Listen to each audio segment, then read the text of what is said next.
자, 오늘 우리에게 주신 하나님 말씀은 지난주와 동일합니다. 누가복음 1장 26절에서 38절입니다. 자, 우리가 이제 지난주에 이 본문에서 살펴보았던 것이 오늘날에나 그 고대 사회에서 동정녀 탄생이라는 사실이 믿어지기 힘든 그 배경, 이원론적인 사고로 젖어 있던 헬라 철학에 익숙해 있던 그 당시에 어떤 이제 사고를 잠깐 살펴봤고, 이제 그거보다는 마리아가 하나님께 은혜를 받았음에도 불구하고 그 은혜 뒤에 온 것이 현상적으로 우리의 육신적으로 생각할 때 기쁨과 즐거움과 좋은 것이 아닌, 당장 마리아에게는 처녀가 결혼도 하지 아니한 15살, 16살의 처녀가 아이를 갖게 된 청천벽력과 같은 이제 그런 결과를 맞이하게 된다. 그럼에도 불구하고 순종함으로써 인류에게 구원을 열어주고 우리로 하여금 하나의 미랄이 되어서 땅에 떨어질 때 많은 사람을 구원하는 것이 우리 기독교의 본질이라는 것을 우리가 한번 살펴보았습니다. 오늘은 이제 그 동정녀 탄생 자체에 대해서 이 본문이 그게 핵심적인 것에 조금 더 이제 살펴보고자 합니다. 사람들이 이제 보통 이제 하나님이 계신 거나 이런 걸 이제 믿지 못하는데, 하나님께서 구약 성경에 이제 우상들에 대해서 얘기를 합니다. 우상이랑 다 가짜잖아요. 근데 이제 이사야서 41장을 보면은 하나님이 이제 이사야를 통해 가지고 이제 우상에게 이제 얘기하듯이 표현하는데, 너희 우상이 가짜다. 근데 그 가짜인 증거가 무엇이냐 하면서 하나님이 참신한 걸 말해주는데, 그 참신의 증거가 두 가지가 나옵니다. 여러 가지 내용은 쭉 나오는데 딱 요약하면 뭐냐면은 앞에 일을 예언하는 거. 그 다음 두 번째는 그 예언한 일들이 역사 가운데서 이루어지는 거. 그러니까 예언과 역사. 이 두 가지가 종합적으로 딱 어우러서 맞아 떨어질 때 이게 바로 참신의 증거다, 그 얘기예요.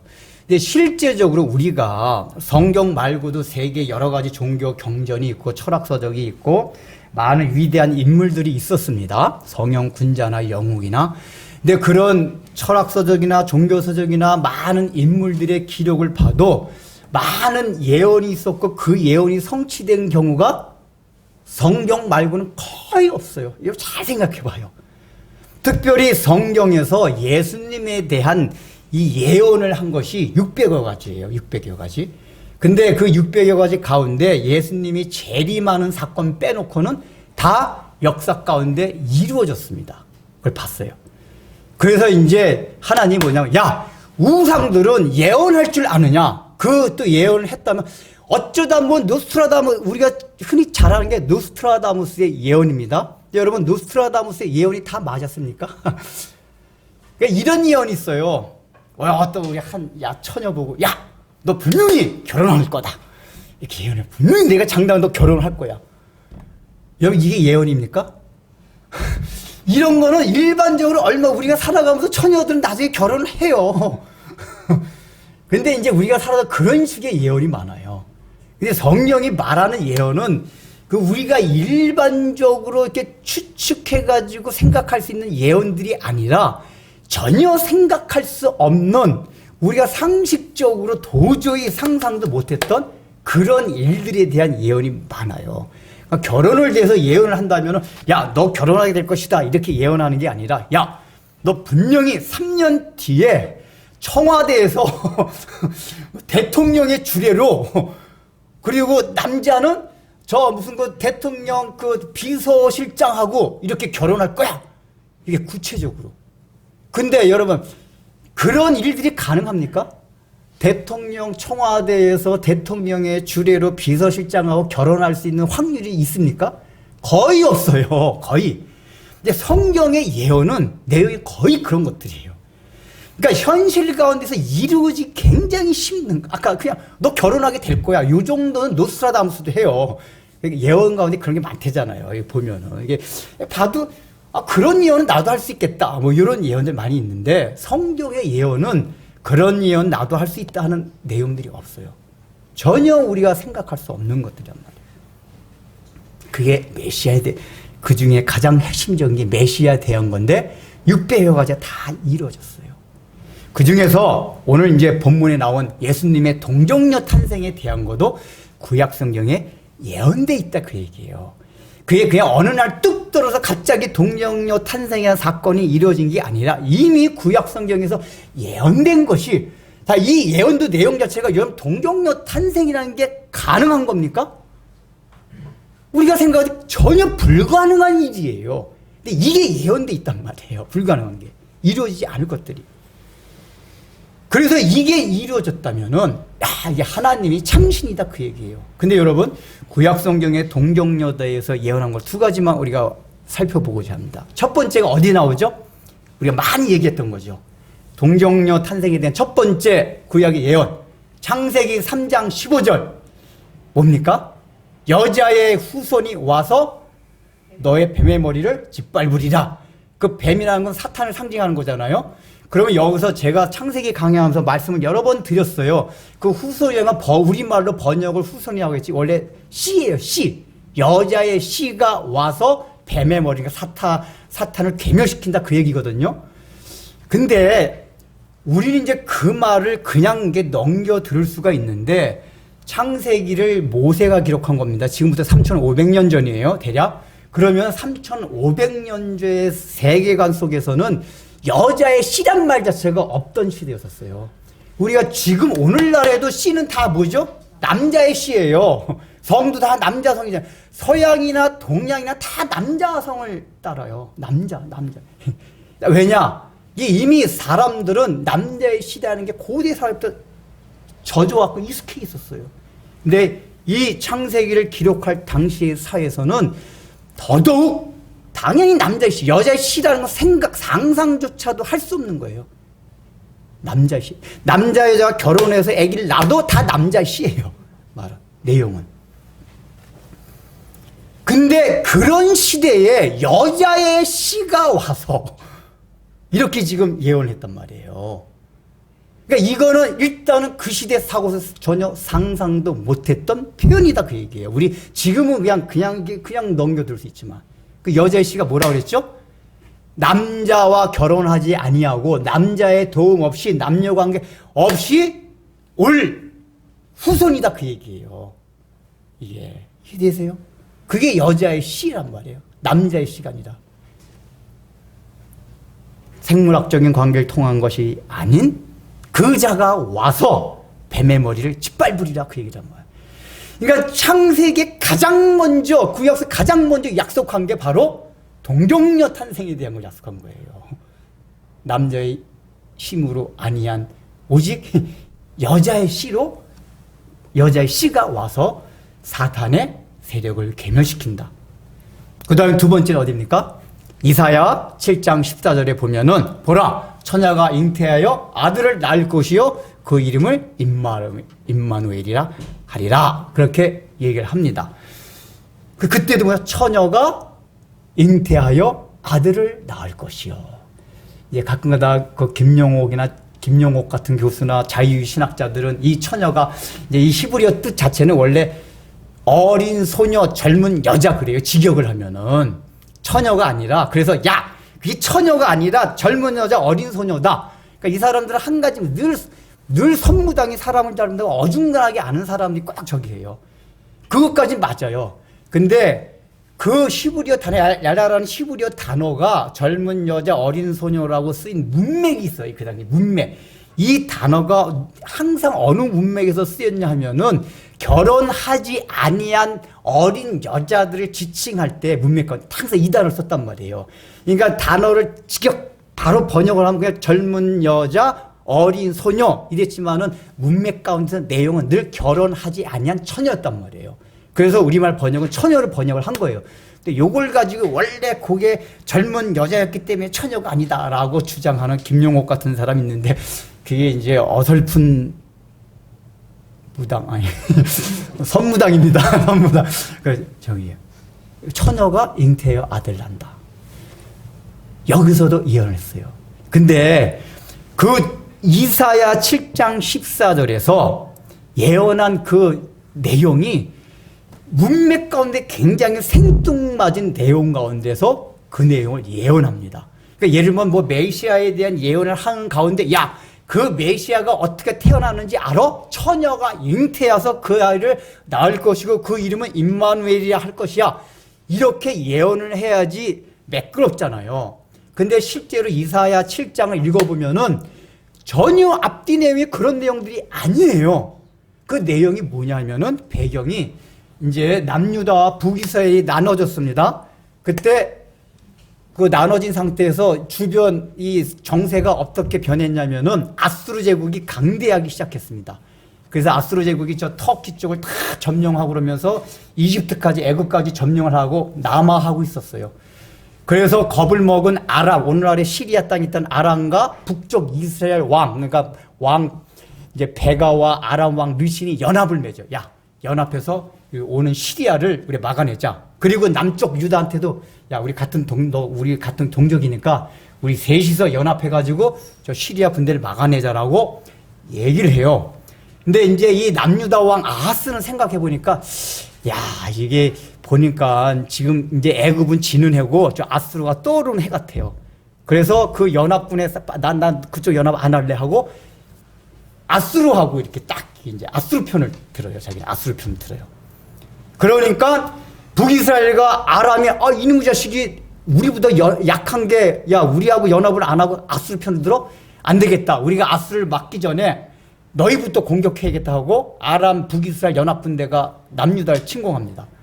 이때 남유다 아하스 왕과 대신과 백성들이 그 편을 들고 겁에 질려서 벌벌 떨고 있었어요. 이때 하나님이 이사야 선지자를 보냅니다. 보내서 야, 너 벌벌 떨지 마라. 그리고 아하스 왕, 너 한번 나한테 징조를 보여달라고 해봐. 내가 벌벌 떨지 않을 그걸 보여줄게. 그러니까 아하스가 저 징조 필요 없습니다. 그렇게 얘기를 해요. 이게 필요 없다는 게 믿음이 있어서 그런 게 아니고 아하스 왕은 남유다 왕 가운데도 가장 악한 왕, 다시 말하면 우상 숭배에 쩐 왕이었어요. 그 하나님에 대한 신뢰나 의지가 전혀 없던 왕이기 때문에 징조를 보여달라고 하는 건 그래도 하나님에 대한 신뢰가 있는 사람이 하나님, 여기 하나님 뜻이 맞는지 안 맞는지 모르겠으니까 한번 징조 좀 보여주세요. 이렇게 얘기한단 말이에요. 근데 아하스는 아예 그런 믿음이 없기 때문에 하나님이야, 무슨 하나님이 그럼 우리한테 이런 걸 해주겠냐? 그거 징조 필요 없다 라고 얘기했음에도 불구하고 하나님이 이사야 선지자를 통해서 너가 원하지 않음에도 불구하고 내가 징조를 보여주겠다 하고 그러므로 처녀가 잉태하여 아들을 낳으리니 그 이름을 임마누엘이 하리라. 자, 그럼 보세요. 아니 징조를 보여준다면은 예를 들면은 야, 너 징조 원하지 내가 징조 보여줄게. 너 두렵고 떨지 말아야 될 징조가 뭐냐면은 아수르 왕이 너한테 사신을 보낼 것이다. 지금 아수르가 더 강대니까 야, 너 그래도 저쪽 아람하고 북이스라엘하고 연합하지 않고 내 쪽 편 들어줘? 고마워. 내가 저놈도 다 막아줄게. 뭐 사신이 곧 올 것이다. 이런 징조 같으면 매끄럽게 얘기가 돼요. 그렇잖아요. 근데 뜬금없이 굉장히 생뚱맞게 갑자기 보라, 처녀가 잉태하여 아들을 낳으리니 그 이름을 임마누엘 하리라. 이게 내용의 흐름상 맞아요, 안 맞아요? 굉장히 생뚱맞아요. 생뚱맞는단 말이에요. 그렇게 예언하고 있어요. 그래서 우리가 그 의미를 잘 생각해 봐야 돼요. 분명히 주신 징조는 뭐냐면 지금 아람과 북이스라엘 연합군대의 공격 때문에 두려워서 벌벌 떨고 있는 남유다로 하여금 떨지 않게 걱정하지 마라. 내가 너와 함께 한다. 임마누엘. 내가 하나님이 우리와 함께 하신다. 이걸 알려주기 위한 징조를 나타냈는데 그게 처녀가 잉태하여 아들을 낳는다. 그 얘기예요. 이 얘기는 뭐죠? 이 아하스 왕과 그 당시에 남유다 백성들은 알아듣지 못했겠지만 결국 뭐죠? 처녀가 잉태하여 아들을 낳는 그 사건 자체가 남유다가 아람과 북이스라엘이 연합해서 공격함에도 불구하고 전혀 떨지 않을 수 있는 사건이 예수님의 동정녀 탄생 사건이다. 그 얘기예요. 그러면 왜 그게 그 사건이 됐을까? 이걸 살펴보자. 그 얘기예요. 일단은 그냥 예수님이 오시는 것 자체가 북이스라엘과 아랑군대가 천여론 가운데서 떨지 않을 수 있는 이유가 될 수도 있어요. 근데 굳이 예수님이 오신다는 거에 딱 하나 더 붙여서 동정, 처녀가 잉태하여, 예수님이 오시되, 메시아가 오시되 처녀가 잉태하여 아들을 낳으리라고 동정녀 탄생에 대한 예언을 했고, 그것이, 그 사건이 임마누엘 한다, 너희를 떨지 않게 해준다, 그 얘기예요. 자, 우리가 이걸 살펴보기 위해서 누가복음 다시 35절, 1장 35절 한번 봅시다. 35절 같이 읽겠습니다. 시작.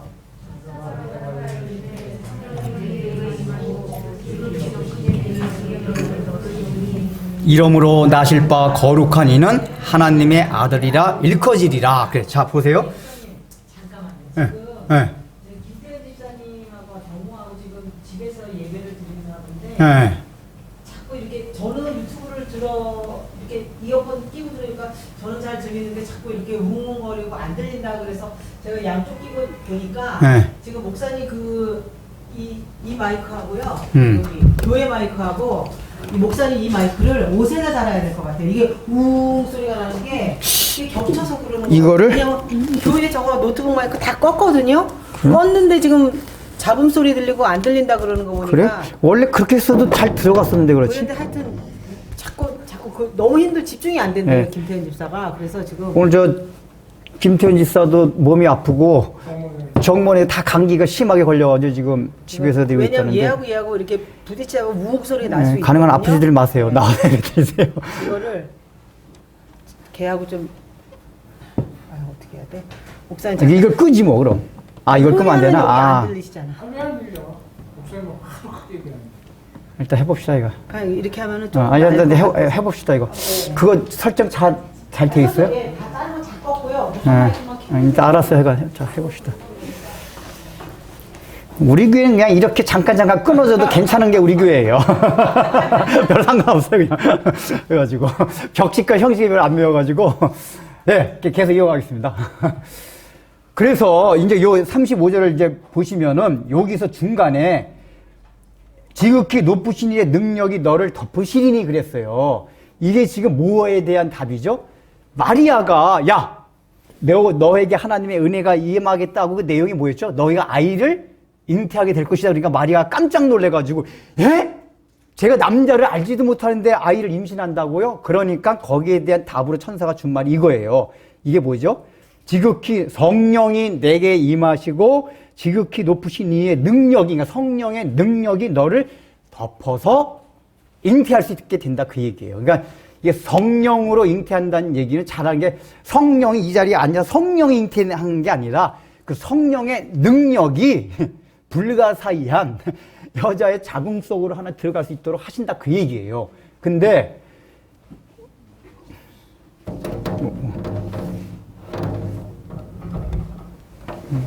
자, 어쨌든 그래서 근데 여기 이제 덮으시리니 이 단어가 하나님께서 누가로 하여금 이 단어를 쓰게 했는데 이 단어가 어디 나오는 단어냐 하면은 구약 성경에 보면은 성막 제사 제도에서 제사를 올리고 하나님이 임재하는 거를 사람들이 알 수 없기 때문에 보여주신 게 불기둥 구름으로 이 성막을 덮었던 사건들이 있었어요. 그때 그 구름이 성막을 덮을 때 이 단어와 똑같아요.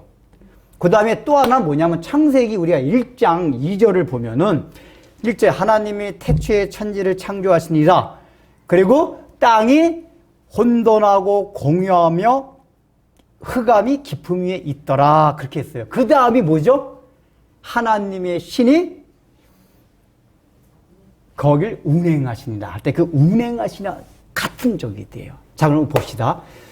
창세기 특별히 1장에서 제가 창세기 강의할 때 그 얘기를 했어요. 창세기의 말씀은 1장의 특히 말씀은 실제로 물리적으로 과학적으로도 하나님이 그렇게 창조한 걸 말씀한과 동시에 원 목적 자체는 성경의 기록 목적은 어떤 과학적 사실을 알려주기 위해서 기록한 게 아니라 하나님의 나라 구속의 원리를 알려주기 위해서 성경을 기록하게 하셨단 말이에요. 그래서 천지 사건을 설명하는데 원뜻은 영적인 의미를 설명해 주셔야 하는데 하나님이 그 영적인 하나님의 나라를 알려주기 위해서 이 우주 만물을 창조하실 때도 거기에 염두를 두고 창조하셨다 그 얘기예요. 그래서 그 창조할 때 1장이 하나님이 1절이 뭐야? 하나님이 태초에 천지를 창조하시니라. 이게 이제 과학적 물리적으로는 실제 뭐죠? 물질과 공간, 진로와 공간을 창조하시면서 시간이 시작됐다. 그게 1장 1절이라고 그랬잖아요. 근데 그 상태가 아직까지 과학적으로 뭐라 그랬죠? 형체도 혼돈, 형체가 없고 공허, 비어있고 흑암이 있더라. 깜깜해서 아무것도 보이지 않는 상태. 그러니까 진로와 공간은 만들어졌는데 질서가 부여 안 된 상태라고 말씀을 드렸어요. 그런데 그 상태를 하나님의 신이 거기를 운행하셨다 그 얘기. 그 흑암의 세계, 공허하고 혼돈한 그 흑암의 세계를 하나님의 신, 성령이에요. 성령이 운행하셨다. 그걸 다 덮었어요. 덮고 나서 일어난 일이 뭐죠? 빛이 있으라 하매 빛이 있었고 그래요. 그래서 제가 설명했잖아요. 그 빛은 물리적으로는 태양빛이 아니라 어떤 에너지적인 거라고 이게 과학적으로 설명을 많이 드렸었는데 기억이 나시나요? 그거 이제 빛의 그 본질에서는 현대 물리학에서 자꾸 많이 밝혀지는 건데 이를테면은 태양을 우리가 빛으로 알지만 태양은 빛이 아니라 그냥 헬륨과 수소가 핵융합을 일으켜서 폭발하는 현상에 지나지 않아요. 근데 그게 빛이 되기 위한 어떤 에너지 같은 게 있어야지 헬륨과 수소가 막 핵융합이 일으켜서 폭파돼가지고 우리 눈의 빛과 같은 그걸 하는 거란 말이에요. 그거를 과학자들은 에너지라고 그래요. 요즘은 에너지. 그러니까 그래서 첫째 날에 빛이 있었기 때문에 넷째 날에 태양 다 가능한 거란 말이에요. 근데 이제 과학적으로는 그런데 영적으로는 뭐라고 그랬습니까? 그게 어떤 걸 설명하기 위해서 하나님 그렇게 창조하셨다 그랬죠? 우리의 원상, 지금 우리가 구원받는다는 건 다 재창조예요. 근데 하나님이 우리를 창조하시기 위해서 보니까 우리의 상태는 다 혼돈, 어지러워서 막 어지럽게 다 난잡하게 돼 있고 우리의 인생이 다 비어 있잖아요. 꽉 찬 인생이 아무도 없어요. 살아도 가져도 비어 있는 인생, 공허하고 혼돈하고 그래서 내 흑암 아무것도 바라볼 수가 없어요. 여러분 이 세상 바라보면서 인생이 딱 보입니까? 그러니까 조금만 어려운 일 당하면 깜깜해서 안 보이니까 그냥 바둥바둥 거려요. 보이게 되면 야 저기 장애물이 아무리 많지만 저기 틈이 있다. 안 보이니까 깜깜한 가운데 있어서 이게 우리가 공허와 혼돈과 흑암 가운데 있는 상태예요. 근데 그 상태를 성령께서 운행하시고 덮으신다 그 얘기예요. 그러고 나서 생기는 일이 뭐냐? 빛이 있다. 빛이 생긴다 그 얘기예요. 우리 가운데 빛이 들어오는 거예요. 그 빛이 임할 때 우리 눈이 탁 떠져요. 안 보였는데 제가 늘 강조하는 성경에서 소경을 눈뜨게 하는 역사가 상징하는 게 예수를 안 믿은 상태는 깜깜한 상태였어요. 예수를 믿는다기에는 어느 날 그 흑암 세계 가운데 갑자기 빛이 들어서 딱 보이기 시작해요. 안 보이는 게 보여요. 하나님의 나라 전혀 안 보이는데 이게 보이기 시작해요. 그리고 이 땅을 살아가면서 현실 가운데서도 너무 힘들면 앞이 보입니까? 늘 깜깜한 불과 같아요. 근데 빛이 딱 들어보니까 장애물이 그냥 어두울 때 계속 가려 있는데 빛이 탁 들어보니까 장애물이 지그재그로 돼. 지그재그. 이렇게 가면 다 갈 수, 딱 빛이 와서 딱 떠보니까 이게 지그재그로 가면 다 갈 수 있는 건데 빛이 없으니까 지그재그가 이런 빛이 없을 때 보입니까? 딱 칸이 다 막혀 있는 것으로 보이잖아요. 그 빛이 들어옴으로써 우리에게 뭐냐? 새 생명이 부여되는 거예요. 즉 여기서 말하는 이 덮은다는 성령의 능력으로 예수님이 재창조되는 사역을 위하여서 마리아에게 성령의 능력이 임했다 그 얘기예요. 그러니까 자, 첫 번째 왜 동정녀 탄생이 필요했느냐 하면은 그것이 우리를 위한 재창조의 사역이 필요해서 동정녀 탄생이 필요했다 그래요. 그럼 아니 우리를 새롭게 하기 위해서 재창조하기 위해서 흑암 가운데 있던 우리에게 빛을 비추어서 왜 굳이 동정녀 탄생이 필요했을까? 우리가 생각할 때는 그렇게 생각할 수도 있어요. 예수님 어차피 인간으로 오셔야만 우리의 죄를 대신해서 죽을 수 있기 때문에 인간으로 오셔야 된다면 굳이 아기로 안 오고 천사와 같이 어느 날 성령 한 30살쯤으로 딱 오실 수도 있어요. 문득 딱 와가지고 그냥 공생애 싹 하시다. 30세의 나이로 딱 오셔서 3년간 공생애하다가 십자가로 죽으실 수도 있어요. 근데 왜 굳이 복잡하게 믿지도 못하게 인간의 여자의 자궁 속으로 해서 거기서 10달 동안 있다가 또 아기 태어나서 아기 때부터 얼얼얼얼 그렇게 하면서 하셨냐 그 얘기예요. 이게 우리의 재창조 사역과 관련이 있어 그런 거예요. 히브리서 보면은 예수님께서 이 땅에 오실 때 우리의 모든 연약함을 다 채울하신다고 그래요.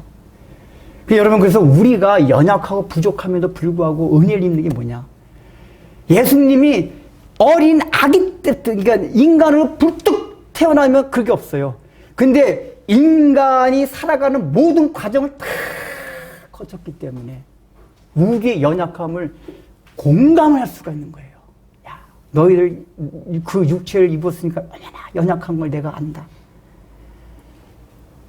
이래서 공의로운 그 하나님이 참 부족하고 허물 많은 쓰레기 같은 우리 육체를 입은 인간이 연약함과 부족함에도 불구하고 우리들을 사랑할 수 있는 사랑의 하나님, 용서의 하나님, 이 하나님으로 우리에게 오셨기 때문에 우리의 재창조가 가능해졌다 그 얘기예요. 그 사랑의 하나님이 우리를 공감하지 이해하지 못했다면 우린 다 지옥 가야 돼요. 지금 제가 이제 목회자에서 가만히 생각해보니 야, 하나님이 정말 이런 세상 가만히 두는 거 보니까 내가 하나님이랑 벌써 싹 쓸어버렸을 텐데 쓸어버려도 수십 번 더 쓸어버렸을 텐데 참고 기다리며 너무나 우리의 연약함을 너무 잘 아시는구나.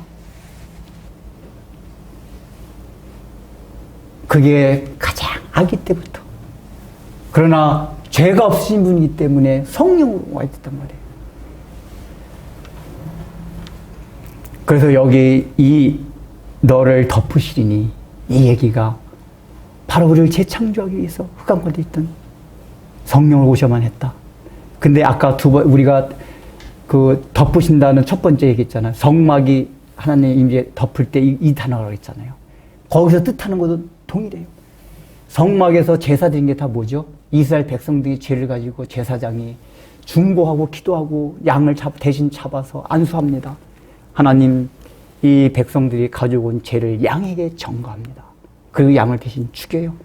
이 예수님이 대신 죽을 걸 상징하는 거잖아요. 그래서 죽이고 그 번제단에 죽이고 그 피를 가지고 성소에 가서 마지막 지성소에서 그걸 뿌려요. 그 제사를 받았다, 연락하셨다는 표징으로 하나님이 구름으로 덮으셨단 말이에요. 거기서 뜻하는 게 뭐죠? 너희가 그렇게 죄가 있음에도 불구하고 그 번제물을 살라서 제살팀으로 내가 너희에게 임재한다. 그 임재한다는 게 임마누엘, 하나님이 이스라엘 백성과 함께 하신다. 우리와 함께 하신다. 그거란 말이에요. 그래서 우리가 지난 시간에 했잖아요. 마리아가 하나님이 너와 함께 하면 이게 임마누엘이라고 했잖아요. 마리아가 깜짝 놀란 게 내가 비천하고 너무나 못났음에도 불구하고 어떻게 하나님이 나와 같은 사람에게 함께 하실까? 같이 하신다면 저 예루살렘에 있던 저 바리새인이나 그런 사람들 같이 참 멋지고 율법도 잘 지키고 뭔가 그런 사람들이 하나님이 함께 하시는 게 아니라 비천한 나 같은 여자에게 하나님이 함께 하실까?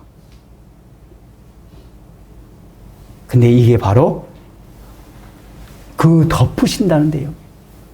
성막 제사장 너희가 비천하고 부족하고 아무리 저기 하지만 번제단에서 양을 잡아서 죽인 그걸 봐서 내가 너의 모든 죄를 덮는다. 그것도 덮는다예요.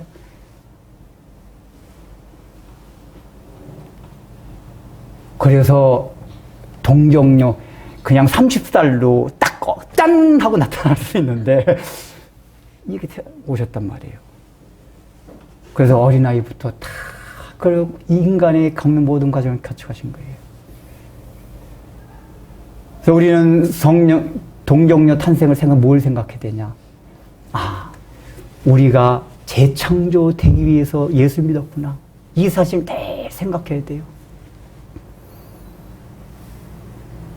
우리 가운데도 성령께서 우리 가운데 임자해서 우리를 덮으신 마리아뿐만이 아니에요. 우리 가운데도 덮으세요. 그 덮으신 거 왜 덮으시나요? 우리를 재창조하기 위해서.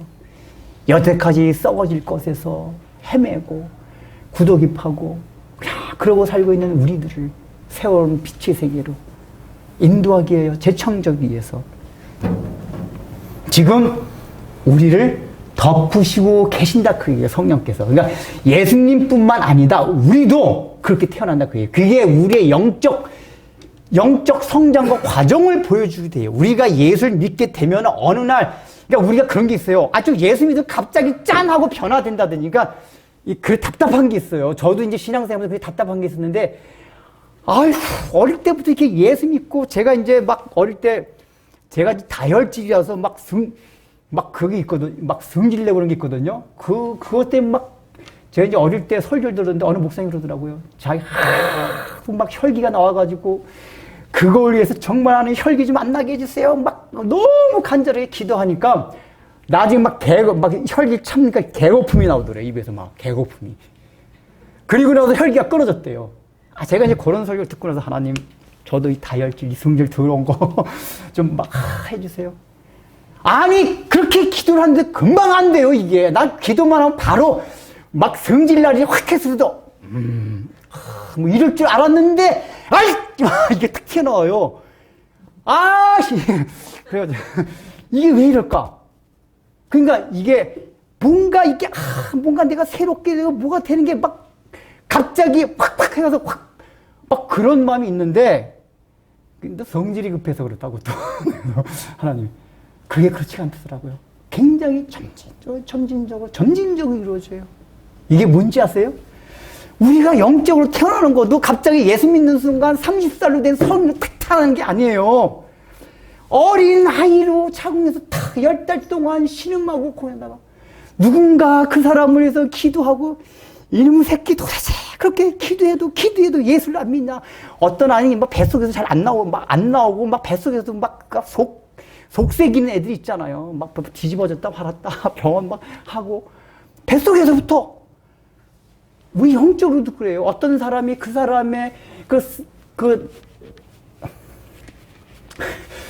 영적으로 태어남을 위해서 막 기도하는데도 불구하고 뱃속에서 발이 뻥뻥 차고 말도 안 듣고 이러는 사람도 있고 얌전하게 따라온 사람도 있고 어쨌든 10달 동안 고생하고 태어나면 그 아이가 처음부터 어머니 얼마나 전 낳느라고 고생하셨습니까? 이럽니까? 몰라요 전혀. 똥 싸고 기저귀 싸고 아니라 똥 싸고 오줌 싸고 그런 거 다 해요. 부모가 그거 다 알롱알롱 해가면서 하고 우리에게 영적 과정이란 말이에요. 그래서 우리들도 처음에 예수 믿을 때, 저놈 자식이, 저것뿐이야.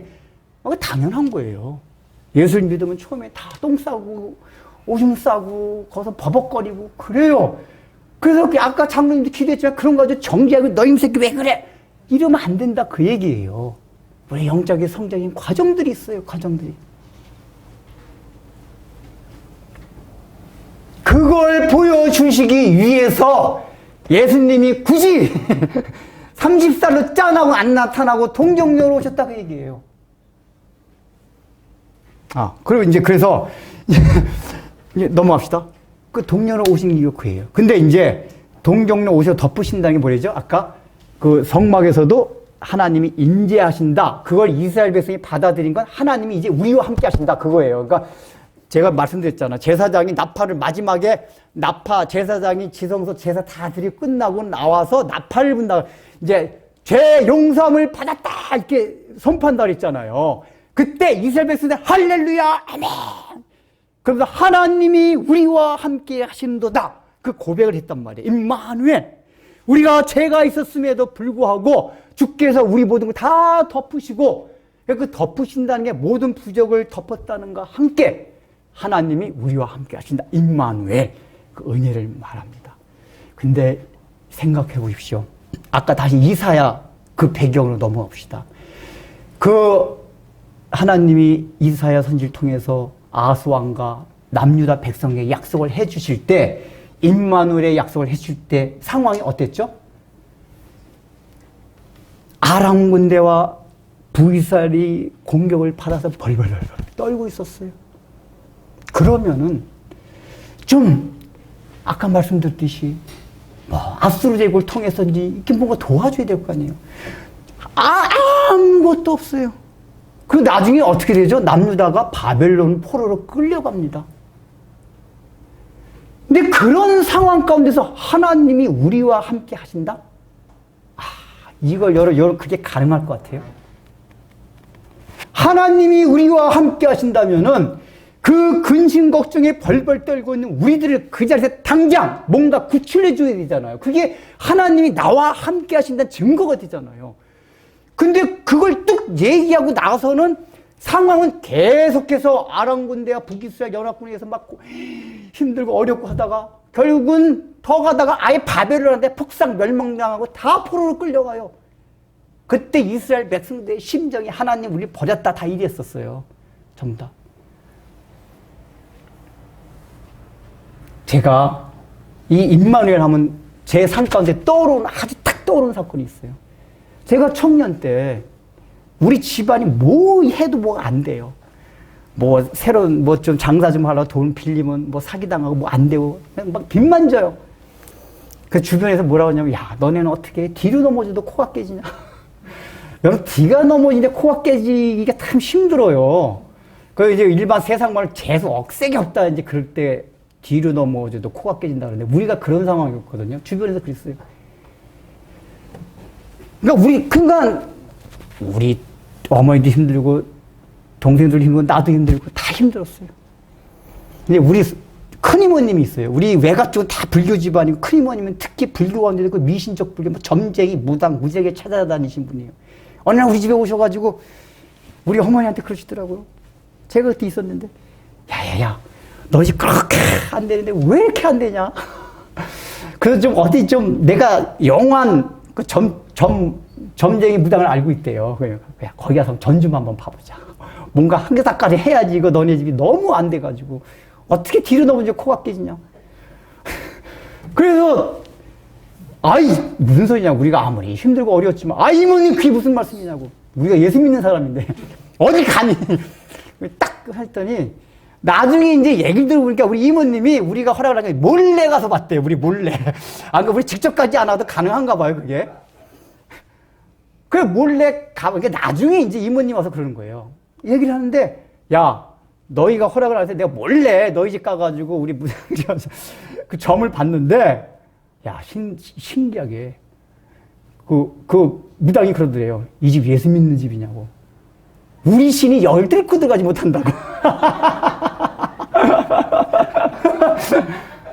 그러면서 안 된다고 이 집은. 그냥 가라 그러대요 이모님한테. 그 이모님이 이제 그 얘기를 와서 해주는 거예요. 야, 그 너희가 믿는 예수 신이 강한가 보다. 우리 쪽 신이 안 된대. 제가 그 얘기를 듣는 순간 가장 첫 번째 떠오르는 생각이 뭐였냐. 제가 어릴 때부터 뭐 교리적으로는 우리 예수 믿는 사람이 귀신의 능력을 제어하고 다 배웠잖아요. 근데 제 삶에서 직접적으로 경험한 적 한 번도 없어요. 제가 점쟁이를 찾아갈 수는 없잖아요. 근데 그 이모님을 통해서 그게 딱 듣는 순간 그 제 삶에서 일어난 거잖아요. 야, 이모님 찾아갔는데 우리가 예수 믿는 집이라고 우리를 뚫고 나가지 못해? 점이 안 돼? 예수신이 강하다? 그게 굉장히 피가 확 와닿는 거예요. 그러면서 드는 생각이 뭐였냐. 그때 너무 힘드니까 하나님이 나와 함께 하신다? 우리 가정과 함께 하신다? 이런 생각하기가 너무 힘들었어요. 근데 그 이모니가 그 얘기를 듣는 순간 그게 떠오른 거예요. 하나님은 여전히 뒤로 넘어져도 코가 깨지는 상황이다 할지라도 임마누엘이 하나님이구나. 하나님은 나와 우리 가정과 예수 믿는 우리 가정과 함께 하시는구나. 이게 마음에 스며들어와요. 그래서 맞아. 내가 그리스도인이었지 내가. 내가 왜 그리 잊었는가? 그리스도인이 뭡니까? 나는 연약하고 부족하지만 예수의 이름이 있는 자. 저는 놀란 게 야, 내가 예수의 이름을 가졌으니까 저 귀신들이 꼼짝도 못하는구나. 여러분, 신기하죠? 저 그때 너무 신기했어요, 그게. 우리가 말해주지 않는데도 그 귀신들이 우리를 알아요. 그게 꼼짝도 못해요.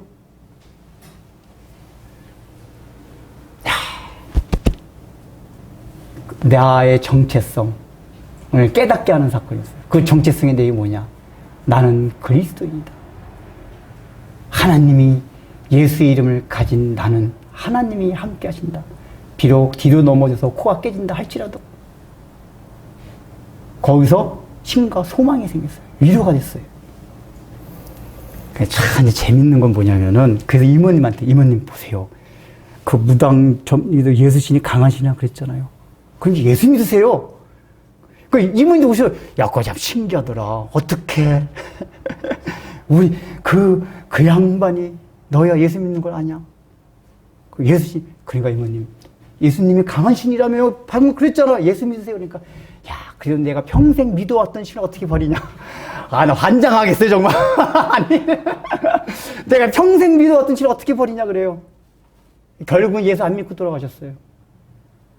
참, 그러니까 제가 보기에는 아무리 신비한 사건을 만나도 예수 안 믿을 사람은 안 믿어요. 이제 그런 거.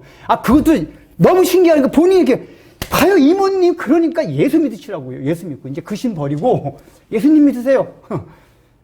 아이고, 너희는 원래부터 예수 믿어서 그렇지. 나는 옛날부터 오던 우리 신인데 그거 어떻게 버리냐? 안 믿으시더라고요. 이게 중요한 건 그거예요. 아하스 왕 시대 때 상황이 코가 뒤로 넘어가니다. 뒤로 넘어가도 코가 깨지는 그런 상황이란 말이에요. 엎친 데 덮친 격. 아수르한테 벌벌 떠는데 바벨론이 바로 또 공격 바로 하고 포로로 그냥 인제는 박살나서 포로로 다 끌려가고. 중요한 건 그런 상황 속에도 하나님은 너희와 함께 하신다. 이걸 알려주신 거예요. 이게 오늘 이 동정녀 탄생을 통해서 우리에게 알려주시는 메시지예요. 지금 여러분들의 삶을 돌아보십시오. 코는 안 깨진다 할지라도 비틀비틀 너무 얼마나 힘들고 고달퍼요. 하나님이 나와 함께 하신다는 확신을 가질 만한 상황이나 환경들이 있으십니까? 별로 없어요. 제가 이렇게 다 이렇게 들어보면. 근데 우리 주님은 뭐냐? 그게 표징이다. 예수님께서 동정녀로 이 땅에 오신 그 자체가 예수를 믿는 너희들과 내가 함께 한다는 표징이다. 그러니까 예수 그리스도의 동정녀 탄생을 믿는다는 것은 뭐냐? 나는 부족하고 허물있고 환경과 상황도 너무 힘들지만 그럼에도 불구하고 하나님은 나와 함께 하신다. 라는 믿음을 갖고 있게 하는 게 동정녀 탄생이고 동정녀 탄생에 대한 믿음이에요. 이 임마누엘의 은혜가 여러분 각자 삶 가운데 충만해져서 결국은 어떻게 됩니까? 바벨론 포로에서 다시 이스라엘 고토로 돌아옵니다. 당장은 어렵고 힘들지만 역시 하나님은 우리를 버리지 않으셨구나. 나와 함께 하시구나. 비록 내가 연약하고 부족할지라도 나와 함께 하시는 임마누엘의 하나님. 우리는 예수 그리스도의 이름을 가진 자다. 그 이름이 뭐죠? 내가 예수님의 피공로를 믿으면 그 이름이 있는 거예요. 그 이름이 있는 자에겐 귀신이 떱니다. 제가 말씀드렸잖아요. 안 믿어지지. 여러분 눈동자 보고 제가 하도 힘들어하니까 하나님 이모님 통해 이모님 어디서 그렇게 해서라도 막 한 것 같아요. 야, 귀신도 너한테 벌벌 떤다.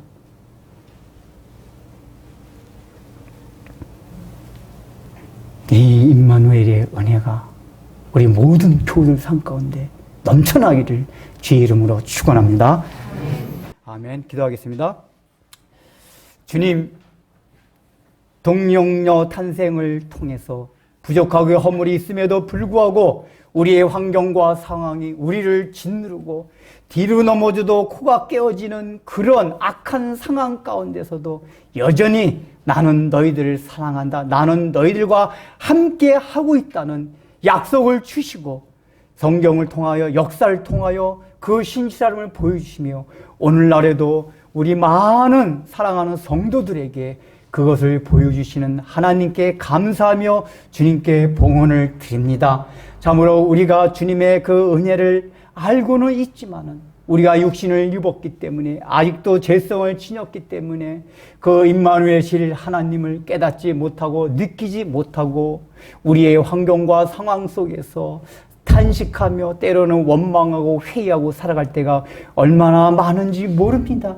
주님께서는 그것조차도 체험하셨기에 그것조차도 이해하시기에 그럼에도 불구하고 다시 한번 용기를 갖고 담대함을 가지고 주님의 보좌 앞에 나아가오니 우리로 하여금 이제 날마다 우리를 쳐서 복종시키며 주님께서 어릴 때 갓난아기로 태어나서 성장하셨듯이 우리의 신앙도 어린아이로부터 그렇게 태어나고 차차 자라나서 장성하는 데까지 이룰 수 있는, 그래서 참된 헌신을 주 앞에 드릴 수 있는 사랑하는 성도들이 될 수 있도록 복을 내려 주옵소서. 예수님의 이름으로 기도드립니다.